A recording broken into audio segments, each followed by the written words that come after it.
ากสาวบ่มีเงินแต่งคู่แข่งของพี่สิมีเรือร้ายจะทำเท่าไหนจะได้เจ้ากอดหมดหวังจะได้กรอดเจ้าเสียแล้วโนนา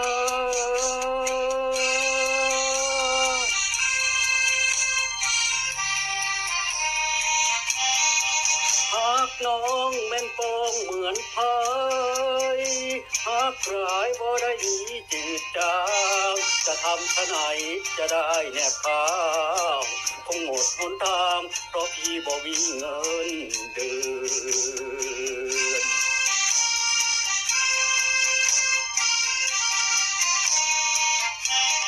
สวยสวยคือกลิ่นแก้มสาวเข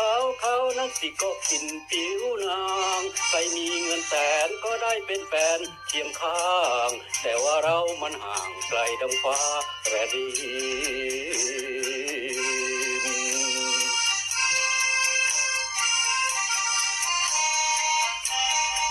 หากสาวบ่มีเงินแต่งคู่แข่งเขาจึงได้แย่งเอาไปกินเขานั่งรถเก๋งอ้ายเรามันนุ่งกางเกงขาดควักทีละบาท2 บาทนั่งรถเมล์เดินดี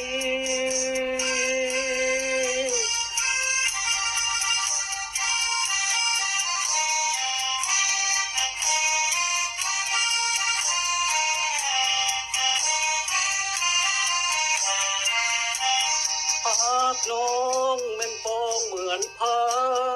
ยหากกรายบ่ได้หนีจืดจางจะทำทนายจะได้แนบข้างคงหมดหนทางเพราะพี่บ่มีเงิน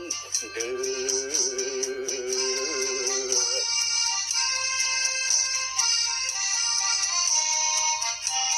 สวยสวยคือกลิ่นแก้มสา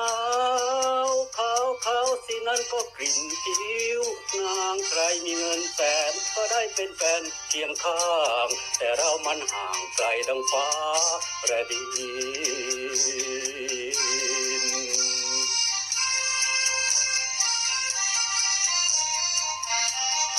หากสาวบ่มีเงินแต่งคู่แข่งเขาจึงได้แย่งเอาไปกินเขานั่งรถเก๋งอ้ายเรามันนุ่งกางเกงขาดควักทีละบาท2 บาทนั่งรถเมล์เดินดี